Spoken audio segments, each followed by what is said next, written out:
नमस्कार। आज हम बात करेंगे यूके की एक बहुत बड़ी छुपी हुई समस्या के बारे में, न्यूक्लियर वेस्ट। जैसे-जैसे यूके अपने न्यूक्लियर एनर्जी मिशन को आगे बढ़ा रहा है, वैसे-वैसे न्यूक्लियर वेस्ट की जो समस्या है, उसका मुद्दा बहुत तेज़ी से उभर कर सामने आ रहा है। यूके का सबसे बड़ा न्यूक्लियर साइट सेलफील्ड है, जो कि क्रेम्बिया में है।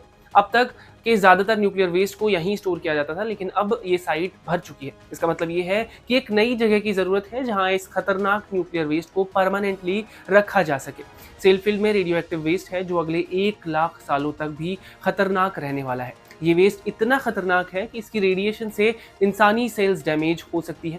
सेलफील्ड के कुछ वेस्ट स्टोरेज साइलोज अब लीक भी कर रहे हैं, जो कि 1970s में एक हुए पुराने लीकेज का रिपीटेशन है। तो सवाल ये है कि अब इस वेस्ट को आखिर रखा कहाँ जाएगा? सरकारी प्लान के मुताबिक इस न्यूक्लियर वेस्ट को जमीन के नीचे परमानेंट डिस्पोजल फैसिलिटी में रखा जाएगा, जहां इसे एक रशियन डॉल जैसी सीरीज ऑफ बैरियर्स में सिक्योर कर रखा जाएगा। ग्लास, स्टील और कंक्रीट से बने इस प्रोटेक्ट करने वाले बे को बनाने का प्लान है, लेकिन सबसे बड़ा सवाल ये है कि ये फैसिलिटी आखिर बनेगी कहाँ? इसके लिए यूके के अलग-अलग विलेज एरियाज को शॉर्टलिस्ट किया गया है, जहाँ की जियोलॉजी भी परफेक्ट है और कम्युनिटी भी जहाँ की तैयार हो।